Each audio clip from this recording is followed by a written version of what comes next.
লাভ কি হবে? আল্লাহ বলেন ইল্লা মান আতাল্লাহ, যারা আমি আল্লাহর কাছে আসবে কি নিয়া? বিকলবিন সালিম, পরিশুদ্ধ কলব নিয়া, পরিচ্ছন্ন কলব নিয়া। দুনিয়ায় যারা চামড়া নিয়া হানাহানি করে, রং নিয়া হানাহানি করে, বর্ণবাদ, দুনিয়ায় যারা সম্পদের উপরে মানুষের মূল্যায়ন নির্ধারণ করে, বুঝতে হবে যেই জামানায় চামড়ার উপরে মূল্য নির্ধারণ হয়, ক্ষমতার উপরে মূল্যায়ন নির্ধারণ হয়, শক্তি আর ক্ষমতা, টাকা পয়সা, প্রতিপত্তির উপরে মূল্য নির্ধারণ হয়, বুঝতে হবে ওই দেশে ইনসাফ বৈশিষ্ট্য না। ইনসাফ যে দেশে থাকবে সেই দেশে টাকা পয়সা দিয়া বিচার হবে না। একজন ব্যক্তি এক দরবেশের সাথে, দরবেশ সফর করেন বিভিন্ন রাষ্ট্রে। তো এক ভক্ত গিয়া বলল যে আমি আপনার সঙ্গে যেতে চাই। না বাবা, তুমি আমার সাথে যেতে পারবা না, তুমি ধৈর্য কুলাবা না। না হুজুর, আমি পারবো। তো গেল। এক দেশে গিয়া দেখে তেলের দামও যা, ঘিয়ের দামও তা। ভক্ত বলল যে হুজুর, আমি এই দেশে থাকবো। কেন? কয় ঘি আর তেল যেহেতু একই দাম, আমি ঘি খাবো। হুজুর বললেন না রে বাবা, যেই দেশে ঘি আর তেলের দাম এক হয় ওই দেশে ইনসাফ নাই। ভক্ত আর মানলো না, ভক্ত থেকে গেল, হুজুর চলে গেলেন। বহুদিন পর একটা দুর্ঘটনা ঘটলো, বিল্ডিং এর ওয়াল ভেঙে একজন মানুষ মারা গেছে। বিচার বসলো, বিল্ডিং কার, তাকে ডাকো। ডাকা হলো, তোমার দোষ, তোমার বিল্ডিং ভেঙে পড়লো কেন? তোমার এখন সাজা হবে কি? খুনের বদলে খুন, অর্থাৎ মৃত্যুর বদলে মৃত্যু। বাড়িওয়ালা বলল, কাজী সাহেব, আমার কোনো দোষ নাই। তোর দোষ কার? বলে বিল্ডিং যে বানাইছে তার, মিস্ত্রির। ডাকো রাজমিস্ত্রিকে। রাজমিস্ত্রিকে ডাকলো। তুমি সিমেন্ট বালির হেরফের দিলা কেন? যার জন্যে ওয়াল দুর্বল হয়েছে, ভাইয়া বসে। ভাই আমার দোষ নেই। তো দোষ কার? দোষ হলো অমুক নারীর জায়গাই আলাদা, ব্যাখ্যাও আলাদা, বাস্তবতাও আলাদা। এখন আবার একটা বলতে পারেন যে আলেমদের মাঝে বা হুজুরদের মাঝেও তো অনেকে বলে আল্লাহ প্রেম, রাসূল প্রেম। হ্যাঁ বলে। এই বলাটা অবৈধ সম্পর্কের থেকে না, অপবিত্র চিন্তায় না, বলে পবিত্র চিন্তায়। তবে আল্লাহ রাসূলের সঙ্গে প্রেম শব্দ ব্যবহার না করা উচিত। যেমন আমরা আল্লাহ তাআলার জায়গায় অনেকে অনেক সময় খোদা তাআলা বলি। কথা বলে না, বলি কিনা? এখন অনেকে প্রশ্ন করে, আল্লাহকে যদি ঈশ্বর না বলা যায়, আপনারা খোদা বলেন কেন? খোদাও তো আল্লাহর নাম না। আমরা ছোটবেলায় দেখেছি যে ইংরেজি শব্দের বাংলা যে অর্থগুলো বা বাংলার যে ইংরেজি করতো, সেখানে আল্লাহর ইংরেজি লেখা ছিল গড। এখন সেটা সংস্কার হয়েছে। এটা মূলত একটা কূটকৌশল ছিল। আল্লাহর নির্বাচিত যে নামগুলো আল্লাহ নিজে দিয়েছেন, এর বাইরে অন্য কোনো নামে আল্লাহকে ডাকা যাবে না। বিশেষ করে গড, ঈশ্বর, ভগবান, এই নামে আল্লাহকে ডাকাই যাবে না। যদি কেউ বলে আল্লাহরই একটা প্রতিশব্দ গড বা ভগবান কিংবা ইংরেজিতে এইটা বলে, তখন তাকে জবাব দেবেন, নামের কোনো ইংরেজি হয় না। নাম ইংরেজিতেও যা, বাংলায়ও তা, আরবিও এক, ফার্সিও এক, উর্দু এক। নামের কোনো হেরফের হয় না। কথা বুঝেন নাই? যেমন মনে করেন আমার নাম হাবিবুর রহমান, ইংরেজিতে কি হবে বলেন না? আরবিতে আপনার নাম আব্দুল্লাহ, ইংরেজিতে কি? আল্লাহর নাম আল্লাহই থাকবে, এইটার কোনো আলাদা প্রতিশব্দ নাই। খোদাও তো আল্লাহর দেওয়া নাম না। খোদা মূলত খোদ, এটা একটা উর্দু শব্দ, বলা যায় সূরাতুল ইখলাস বা কুল হুয়াল্লাহ সূরার ফুল সার মর্মের সংক্ষিপ্ত একটা শব্দ হলো খুদ। মানে আল্লাহ কারো থেকে জন্ম নেন নাই, জন্ম দেন নাই, একাই সৃষ্টি। লাম ইয়ালিদ ওয়া লাম ইউলাদ। আমরা সেই খোদ বখত থেকে আল্লাহকে খোদা বলি, তবে আল্লাহর নাম হিসাবে বলি না, আল্লাহর গুণাগুণ বা সিফত হিসেবে বলি। তবুও আমি ব্যক্তিগতভাবে মনে করি খোদা ব্যবহার না করাই ভালো, যেহেতু আল্লাহ অনেকগুলো নাম দিয়েছেন। অনুরূপ ভাবে আল্লাহ প্রেম, রাসূল প্রেম যদি কেউ ব্যবহার করে গুনাহ হবে না, না করা ভালো। এখন ভালোবাসা আসলে কি? ভালোবাসা হলো বৈধ কোন সম্পর্কের প্রতি, সম্পর্কের বাইরে কোন আলাদা ভালোবাসা হয় না। বৈধ সম্পর্কের প্রতি যেই টান বা ব্যাকুলতা তৈরি হয়, যাকে ভালোবাসি তার চাহিদা পূরণ করবার জন্য ভেতরে যেই ব্যাকুলতা তৈরি হয়, ওই ব্যাকুলতার নাম ভালোবাসা। এই ব্যাকুলতা অবৈধ সম্পর্কে গেলে হয় প্রেম, যেটা অপবিত্র। বৈধ দিকে গেলে হয় ভালোবাসা, যেটা কি পবিত্র। যেমন আপনি আপনার বিবিকে ভালোবাসেন, আপনার ছেলেকে ভালোবাসেন। আপনার ছেলে বলল, বাবা আমি পাশের বাসায় আমার ছোট্ট বন্ধুর পায়ে দুইটা জুতা দেখেছি, খুবই সুন্দর নতুন ডিজাইনের। 4-5 বছরের ছেলে আপনাকে বলতেছে, কিংবা বন্ধুকে নিয়ে এসে দেখালো, এই যে জুতা আমার এটা পছন্দ, এনে দাও। আপনি যদি বাবাই হয়ে থাকেন আর আপনার ভেতরে যদি সন্তানের জন্য ভালোবাসা থেকেই থাকে, আপনার ভেতরে একটা ব্যাকুলতা তৈরি হবে। তখন আমার ছেলে একটা আবদার করছে, এটা আমাকে পূরণ করতেই হবে। আপনি ধোলাইবার বাজারে গিয়ে জুতার দোকান তালাশ করতেছেন, দেখলেন ওই জুতা নাই, মোবাইলে ছবি তুলে এনেছেন, জিজ্ঞেস করতেছেন এই জুতা কোথায় পাওয়া যাবে? এই বাজারে না, শনির একটা পাওয়া যাবে। গেলেন শনির একটা, সেখানেও নাই। ওরা বলে গুলিস্তান যেতে হবে, সিদ্দিক বাজার যেতে হবে। আপনি এই যে ঘুরতেছেন, এই যে ব্যাকুলতা, কেন? সন্তানের প্রতি ভালোবাসা, এই জন্য নাকি অন্য কোনো কারণ আছে? আপনি বললেন আপনার বিবিকে ভালোবাসেন, কিন্তু 1 বছর হয়ে গেছে, আপনি একটা শাড়িও দিলেন না, 3 পিসও দিলেন না। বিবির কাপড় ময়লা হয়ে গেছে, নরম হয়ে গেছে, ছিঁড়ে গেছে। আপনি বলতেছেন না তোমারে ভালোবাসি। বিবি বলতেছে তাহলে আমার জন্য কিছু প্রয়োজনীয় জিনিস আনো। আপনার ভিতরে ব্যাকুলতা তৈরি হলো না, কিন্তু আপনি দাবি করতেছেন আমি ভালোবাসি। আপনি বলেন আপনার দাবি করা ভালোবাসা সত্য না মিথ্যা? জোরে বলেন। ভালোবাসা কোনটা? আমার ভালোবাসার ব্যক্তি যেটা চায় ওইটা বাস্তবায়ন করার জন্য আমার ব্যাকুলতা যদি তৈরি হয় এবং সেটার বাস্তবায়ন ঘটে, তখন প্রমাণ হবে আপনি আসলেই ভালোবাসেন। কথা কি বুঝতে পেরেছেন? এবার আসেন, আল্লাহর রাসূল বলছেন ভালোবাসতে হবে সবচাইতে রাসূলকে বেশি। কাকে? রাসূলকে। এখন আমাদের এখানে দেখা দরকার রাসূল আমাদের থেকে কি চাইলেন। রাসূল বলতেছেন দাড়ি কামাইও না। আপনি কামাইতেছেন আর বলতেছেন আমি রাসূলকে ভালোবাসি। আপনার ভিতরে রাসূল এই কথাটা বাস্তবায়ন করার কোন ব্যাকুলতাই দেখা গেল না, তৈরি হলো না।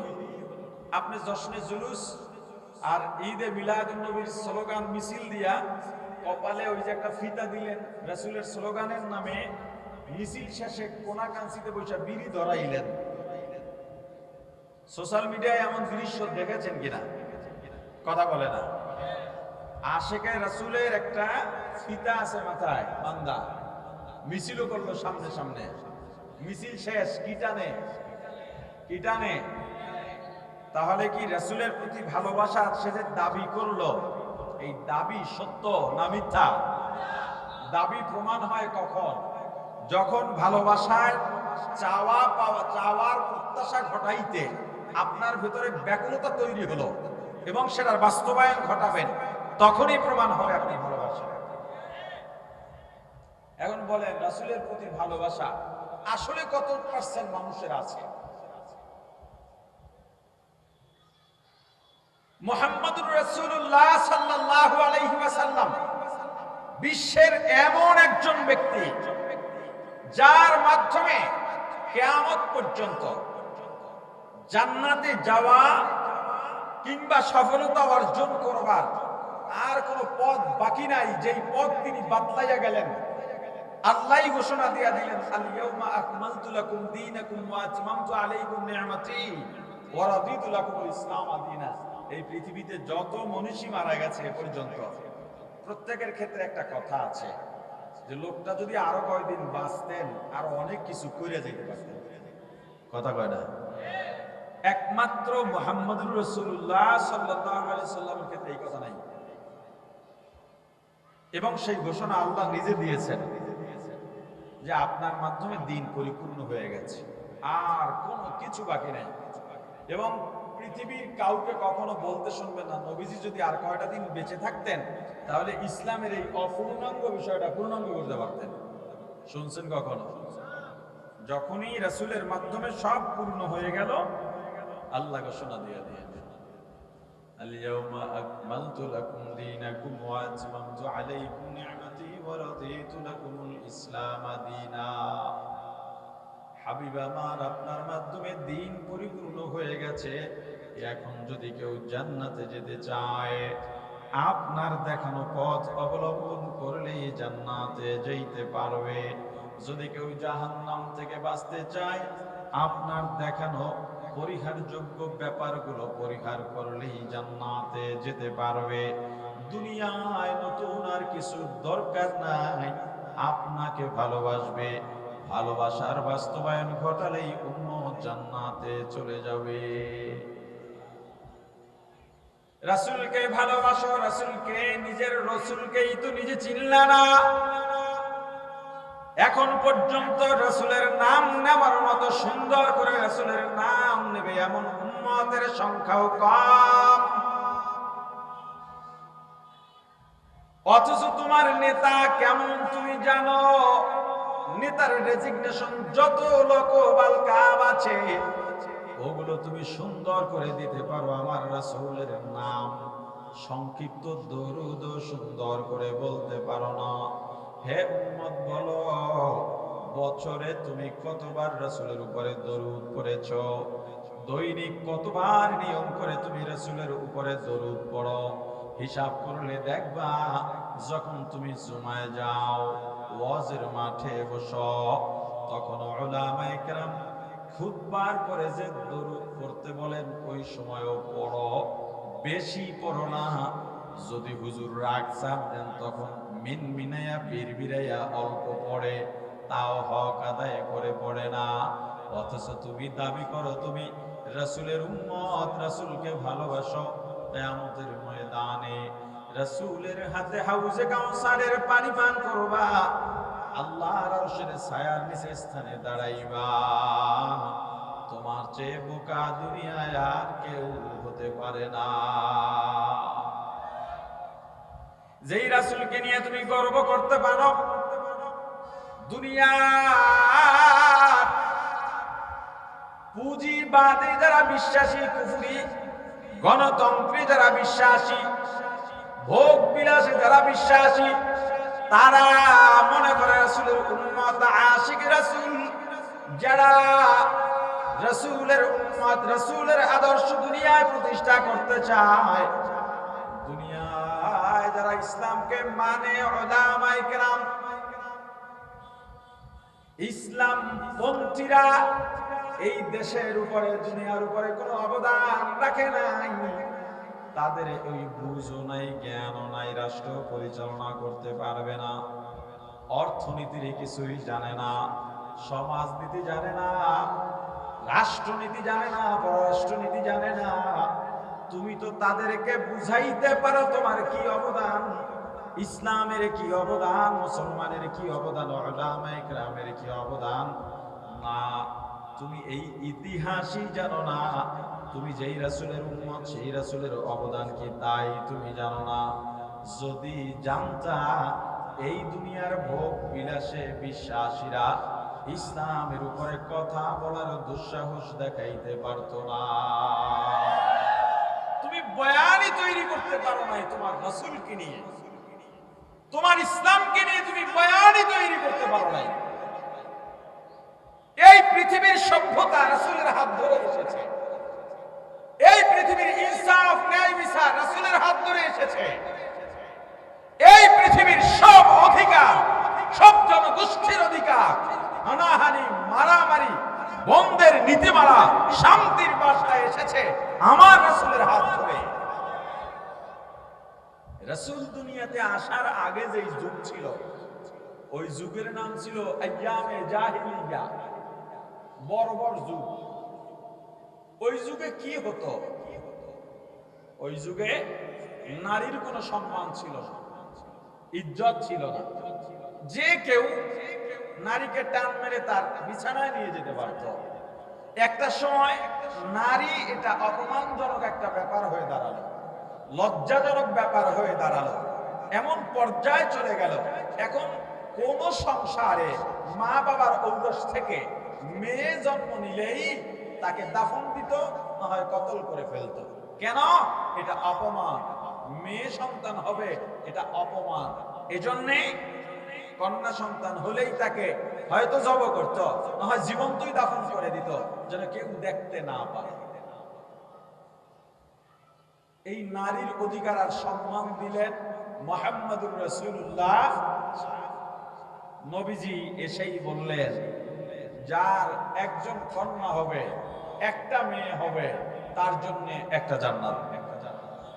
যার দুইজন মেয়ে হবে তার জন্য দুইটা জান্নাত। যার তিনজন মেয়ে হবে তার জন্য তিনটা জান্নাত। আরো বলে দিলেন, قال النبي صلى الله عليه وسلم الجنة تحت أقدام الأمهات أو كما قال النبي عليه الصلاة والسلام হে পুরুষজাতি শোনো, নারীদের পায়ের নিচে তোমাদের জান্নাত। অতএব নারীদের সাথে সুন্দর ব্যবহার করো, তাদেরকে সম্মান করো, অপমান করবা না। এমনকি স্বামীদেরকে আল্লাহ রাসূল বলেছেন, স্বামীর দল, তোমার বিবি যদি বারবার অন্যায় করে তবুও তার গায়ে হাত তোলা যাবে না। তালাকের বিধান রাখা আছে, শাস্তির বিধান অন্যভাবে রাখা আছে, তবুও তার গায়ে হাত তোলা যাবে না, অত্যাচার করা যাবে না, রক্ত বের করা যাবে না। আমার রাসূল দুনিয়াতে এলেন, সেই নারীর অধিকার দিলেন, সম্মান দিলেন। এই পুরুষ জাতিরা, নারীদের পায়ের নিচে তোমাদের জান্নাত। প্রশ্ন করবেন, হাদিসের মধ্যে তো নারীদের পায়ের নিচে পুরুষের জান্নাতের কথা বলা হয় নাই। সন্তানের বেহেশত বা জান্নাত মায়ের পায়ের নিচে। আমাকে বলেন, কোন মা নারী ছাড়া নাকি? কথা কয় না, কোন মা নারী ছাড়া? তাহলে পুরুষের পায়ের নিচে তার জান্নাত হওয়ার সুযোগই নাই। কথা কয় না। মায়ের সন্তান যদি মেয়ে হয়, ওই মেয়েও আবার মা হবে, ঠিক নেই? তাহলে কোন মাই কিনা কি ছাড়া না, নারী ছাড়া না। নারীদের পায়ের নিচে তোমাদের জান্নাত। আল্লাহর রাসূল এমন অধিকার দিয়ে দিলেন নারীদেরকে, বাদশা রাজা বাদশা যেমন বসে বসে খায়, অর্ডার করে, নারীও ঘরে বসে বসে খাবে, অর্ডার করবে। শ্রম তার থেকে নিতে পারবে না, রাস্তায় নামাইয়া মাটি কাটাইতে পারবে না, ইট ভাঙ্গাইতে পারবে না, শ্রমের কাজ করাইতে পারবে না। ঘরে বসে বসে অর্ডার করবে, আজকে গোশত লাগবে, মাছ লাগবে, সবজি লাগবে, ওষুধ লাগবে, আর তুমি তার হুকুম পালন করবা, তাকে ঘরে নিয়ে দিয়ে আসবা। একজন নারীকে রাজা বাদশার থেকেও সম্মান দিয়া পাঠাইছেন। আল্লাহ রাসূল বলেন, মনে রেখো, তুমি আলেম হলেও তোমার মা নারী, তুমি বাদশা হলেও তোমার মা নারী। অতএব নারী জাতিকে সম্মান করো। এমন একটা অধিকার আল্লাহ রাসূল নারীকে দিলেন আর সম্মান দিলেন। জাহিলি যুগে যেখানে কন্যা সন্তান হলে জব করে দেওয়া হতো, দাফন করে দেওয়া হতো, রাসূলের যুগে 16-17 বছরের রূপবতী সুন্দরী যুবতী আমাবস্যার অন্ধকার রাতে একা হাঁটলেও ইজ্জত হারাবার ভয় পেত না। তাহলে নারীদের নিয়ে আমাদের অবদান কি এর একটা বয়ান দাঁড়িয়ে গেল। নারীদের সম্মান আর ইজ্জত শুরু হয়েছে আমার রাসূলের হাত ধরে। এবং রাসূলের ধর্ম কি? আর কথা বলে না। রাসূলের ধর্ম কি? আল্লাহ রাসূল বিদায়ী ভাষণে কোন ধর্ম রেখে গেলেন? আল্লাহর মনোনীত ধর্ম কোনটা? এই ইসলাম নারীকে সম্মান দিয়েছে। টিভি টক শোতে বসে 2-4 জন নিয়ে সাংবাদিক কি বলে শাহবাগে দাঁড়াইয়া বড় বড় টিপ কইরা যদি বলো হিস্সা চাও, এতেই তোমার অধিকার বাস্তবায়ন হবে না, বরং তোমরা আবার সেই বর্বর যুগের নারীদের সেই বেহাল দশার দৃশ্য চিত্রায়ন করতে চাও। এই এক কথা উত্তর ওরা জীবনেও দিতে পারবে না। অথচ ওদের বয়ান ওরা দাঁড় করিয়ে ফেললো কি বলে? হুজুররা নারীদের অধিকার দিচ্ছে না, নারীদেরকে ঘরে আটকে রাখতেছে। ওদের বয়ান তৈরি হয়ে গেছে, ওদের বয়ান এখন সবাই খায়, টিভি টক শোতে ওদের কথাই সবাই মুখে আওড়ায়। অথচ ইসলাম যে নারীদেরকে কোথা থেকে ধরে কোথায় এনে দাঁড় করিয়েছে, সেই ব্যর্থতা আমরা যে প্রকাশ করতে পারি নাই, আমরা আমাদের বয়ান দাঁড় করাতে পারি না। খতিব সাহেবরা, ওয়াইজিন ইকরাম, আপনারা মসজিদে ওয়াজের ময়দানে কঠোরভাবে এখন থেকে ইসলামের অবদানগুলো তুলে ধরেন, ইসলামী খেলাফত শাসনামলগুলোকে তুলে ধরেন। কিভাবে বাঘ আর হরিণ শত্রুতা ভুলে এক ঘাটে পানি খেয়েছে, ইসলামী অনুশাসনের আওতাধীন এবং ইসলামী খেলাফতের শাসন আমলে এই টুপিওয়ালাদের হাত ধরে সেই বয়ানগুলো তুলে ধরেন। ইসলামের অবদানকে মানুষকে একেবারে করোনা কুহুরে ঢুকিয়ে দিন। ইসলাম ছাড়া এই দেশ না, পৃথিবীর কোনো গতি নাই। শান্তি একমাত্র ইসলামেই আছে, অন্য কোথাও নেই। আমার রাসূল দুনিয়াতে আসার আগে আইয়ামে জাহিলিয়ার যুগে গোত্র গোত্র মারামারি হতো। প্রত্যেকটা পয়েন্ট ভালো করে ধরবেন। গোত্র গোত্র মারামারি হতো আধিপত্য নিয়ে। বড় একটা অংশ সেই জাহিলি যুগকে আবার এখন বাস্তবায়ন করতে চায়। আমার দেশেও এখন গোত্র গোত্রের ব্যাপার না থাকলেও দল দল ব্যাপার আছে না নাই? আধিপত্য নিয়ে মারামারি হানাহানি আছে না নাই? আর ইসলাম রাসূলের আদর্শ ধারণ করে ওলামায়ে কেরাম বলতেছেন এটা করা যাবে না। আমাদের কি পেশি শক্তি নাই মনে করেন? আরে কথা বলে না। আলেমদের কি পেশি শক্তি নাই? আলেমরা কি এই আধিপত্যের লড়াই করতে জানে না, বোঝে না? ব্যবসা জানে না, রাষ্ট্র চালানো বোঝে না, সমাজ চালানো বোঝে না, আধুনিকায়ন হতে কি কি লাগবে নাকি আলেমরা বোঝে না? আমাদের পেশি শক্তিও আছে, জোরও আছে, ক্ষমতাও আছে, প্রভাবও আছে, কিন্তু ওলামায়ে কেরাম এদিকে না গিয়ে শান্তির পথ কেন বেছে নিলেন? কারণ আমাদের সামনে রাসূলের আদর্শ আছে।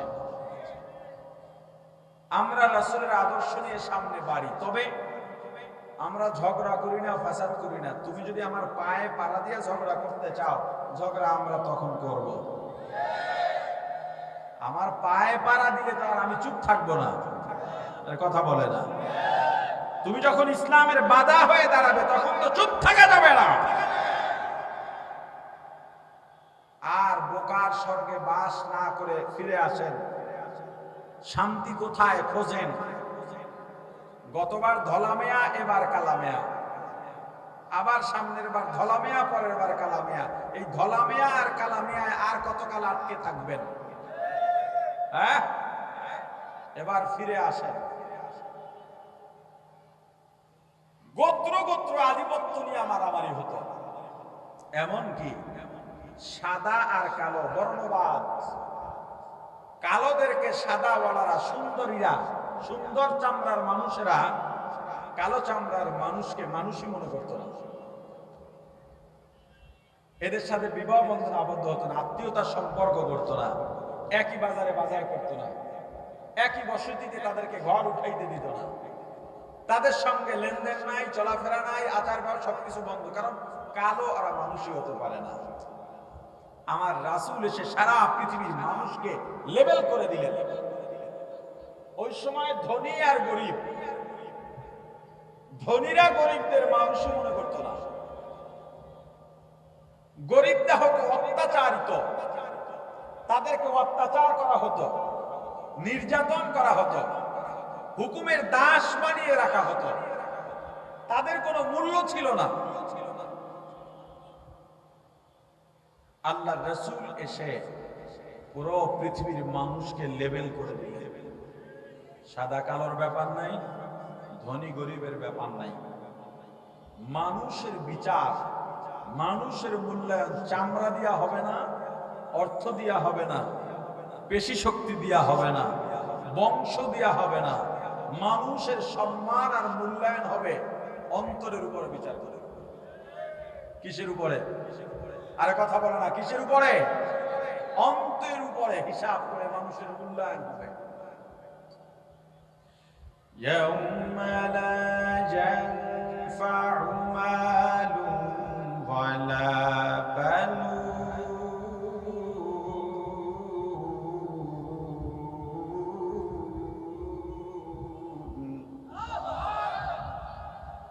إلا من أتى الله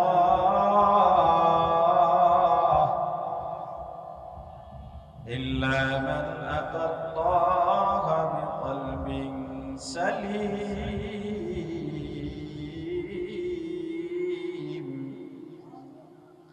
লা ইয়ানফা, কিয়ামতের ময়দানে কোনো উপকারে আসবে না। কি? মালুন, দুনিয়ার মাল দৌলত, যশ খ্যাতি সম্মান বংশ মর্যাদা প্রতিপত্তি কোনো উপকারে আসবে না। ওয়ালা বানুন, দুনিয়ার সন্তান সন্ততি নেতা নেত্রী প্রভাব প্রতিপত্তি কিয়ামতের ময়দানে কোনো উপকারে আসবে না। ধলা মানুষও উপকারে আসবে না। চামড়া সাদা হলেও লাভ নাই, ধনী হলেও লাভ নাই, প্রেসিডেন্ট হলেও লাভ নাই। কিয়ামতের ময়দানে আল্লাহর কাছে এগুলো কোনো ধর্তব্য হবে না। কিয়ামতের ময়দানে লাভ কি হবে? আল্লাহ বলেন ইল্লা মান আতাল্লাহ, যারা আমি আল্লাহর কাছে আসবে কি নিয়া? বিকলবিন সালিম, পরিশুদ্ধ কলব নিয়া, পরিচ্ছন্ন কলব নিয়া। দুনিয়ায় যারা চামড়া নিয়া হানাহানি করে, রং নিয়া হানাহানি করে, বর্ণবাদ, দুনিয়ায় যারা সম্পদের উপরে মানুষের মূল্যায়ন নির্ধারণ করে, বুঝতে হবে যেই জামানায় চামড়ার উপরে মূল্য নির্ধারণ হয়, ক্ষমতার উপরে মূল্যায়ন নির্ধারণ হয়, শক্তি আর ক্ষমতা, টাকা পয়সা প্রতিপত্তির উপরে মূল্য নির্ধারণ হয়, বুঝতে হবে ওই দেশে ইনসাফ বৈশিষ্ট্য না। ইনসাফ যে দেশে থাকবে সেই দেশে টাকা পয়সা দিয়া বিচার হবে না। একজন ব্যক্তি এক দরবেশের সাথে, দরবেশ সফর করেন বিভিন্ন রাষ্ট্রে। এক ভক্ত গিয়া বলল যে আমি আপনার সঙ্গে যেতে চাই। না বাবা, তুমি আমার সাথে যেতে পারবা না, তুমি ধৈর্য কুলাবা না। না হুজুর, আমি পারবো। তো গেল। এক দেশে গিয়া দেখে তেলের দামও যা, ঘিয়ের দামও তা। ভক্ত বলল যে হুজুর, আমি এই দেশে থাকবো। কেন? কয় ঘি আর তেল যেহেতু একই দাম, আমি ঘি খাবো। হুজুর বললেন না রে বাবা, যেই দেশে ঘি আর তেলের দাম এক হয় ওই দেশে ইনসাফ নাই। ভক্ত আর মানল না, ভক্ত থেকে গেল, হুজুর চলে গেলেন। বহুদিন পর একটা দুর্ঘটনা ঘটলো। বিল্ডিং এর ওয়াল ভেঙে একজন মানুষ মারা গেছে। বিচার বসলো, বিল্ডিং কার, তাকে ডাকো। ডাকা হলো, তোমার দোষ, তোমার বিল্ডিং ভেঙে পড়লো কেন? তোমার এখন সাজা হবে কি? খুনের বদলে খুন, অর্থাৎ মৃত্যুর বদলে মৃত্যু। বাড়িওয়ালা বলল, কাজী সাহেব, আমার কোনো দোষ নাই। তোর দোষ কার? বলে বিল্ডিং যে বানাইছে তার, মিস্ত্রির। ডাকো রাজমিস্ত্রিকে। রাজমিস্ত্রিকে ডাকলো। তুমি সিমেন্ট বালির হেরফের দিলা কেন? যার জন্যে ওয়াল দুর্বল হয়েছে, ভাইয়া করছে। আমার দোষ নাই। তো দোষ কার? দোষ হলো অমুক নারীর, যেই নারী বিভিন্ন আকর্ষণীয় জেওর অলংকার করে আমাদের সামনে থেকে ঝনঝনানি আওয়াজ দিয়া হেঁটে গেছে, আমরা তার দিকে নজর দিছি। এই সময় বালু আর সিমেন্টের কম্বিনেশন ঠিকভাবে হয় নাই। দোষ আমাদের না, দোষ ওই নারীর। কত নারীকে ডাকো, ইনসাফ কি আছে? কথা কয় না, ইনসাফ কি আছে? ওই নারীকে ডাকো, নারীরে ডাকছে তোমার ফাঁসি হবে, বলে দোষ আমার না, দোষ কার? দোষ স্বর্ণকারের। এত সুন্দর করে জেওয়ার বানাইছে, আমি বানাই নাই। বলে স্বর্ণকারের ডাকো, স্বর্ণকার তুমি এত সুন্দর করে বানাই লেখা, আমার কাজই তো এইটা, তো বানাইছো কাজ এইটা, তোমার কারণে একজন মানুষ মারা গেছে, অতএব তোমার ফাঁসি হবে। স্বর্ণকার আর কোনো অজুহাত দেখাইতে পারে না, স্বর্ণকারের ফাঁসি হবে। স্বর্ণকার দাঁড়ায় গেছে, কিন্তু ফাঁসির যে রশি, স্বর্ণকার এত শুকনা আর শুকনা, ওই রশি আর গলায় বাজে না, ফাঁসি হয় না। তাহলে এখন কারে ফাঁসি দিবে? কাজী সাহেব কইল শহর খোঁজো, সবচেয়ে মোড়া কোনটা আছে ওটা ধরে আনো। খুঁজতে খুঁজতে পাইছে ওই যে ঘি খাওয়াই না মোড়াইটা, এরে ধরে নিয়ে এসে এত সুন্দরভাবে ফিট হয়ে গেছে।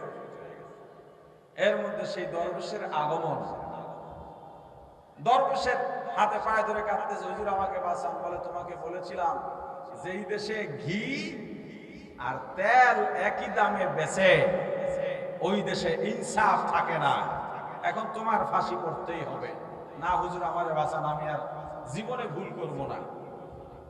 হুজুর এমন এক ফজিলত দিলেন, আজকের এই ফাঁসি হলে এই এই ফজিলত আছে, ওইটা আছে, এটা আছে। কাজী বললো তাহলে এই ফাঁসি আমারই দাও, যেহেতু এত ফজিলত।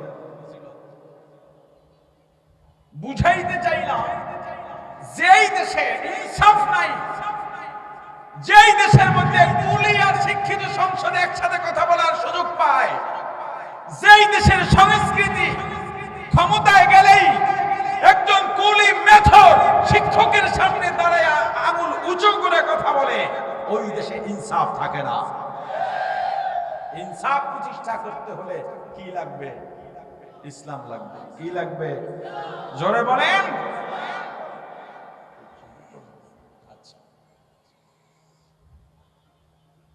হ্যাঁ, আল্লাহ রাসূল এসে সারা পৃথিবীর মানুষকে লেবেল করে দিলেন, এমন ভাবে করলেন যে কালো আর ধলার তো ব্যবধান নাই।